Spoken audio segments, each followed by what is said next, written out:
خبر شامل کریں گے ہمارے نمائندہ محمد صفی کی۔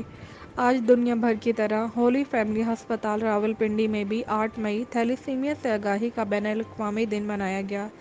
آج ملک بھر کی طرح راولپنڈی ہولی فیملی میں بھی تھیلیسیمیا سے آگاہی کا بین الاقوامی دن مناتے ہوئے ریلی کا انعقاد کیا گیا، جس میں medical superintendent holy family doctor Shazia Zeb, deputy medical superintendent شعبہ بچگان اور ریجنل کوآرڈینیٹر پنجاب جناب رانا محمد سعید اور تھیلیسیمیا نرسنگ سٹاف نے ریلی میں شرکت کی۔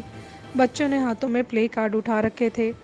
ریجنل کوآرڈینیٹر رانا محمد سعید نے صحافیوں کو بتایا کہ ہر سال تھیلیسیمیا کے مریضوں میں 6,000 کا اضافہ ہو رہا ہے، جس کی روک تھام کے لیے ہولی فیملی ہاسپٹل میں تھیلیسیمیا کیریئر اسکریننگ یعنی شادی سے پہلے تھیلیسیمیا کا ٹیسٹ، مکمل خاندان کا ٹیسٹ، تشخیص قبل از پیدائش فراہم کی جا رہی ہے۔ اپنی آنے والی نسلوں کو تھیلیسیمیا جیسی موذی مرض سے نجات کے لیے اپنا کردار ادا کریں۔ رپورٹ کر رہے ہیں راولپنڈی سے ENN نیوز نمائندہ محمد صفی۔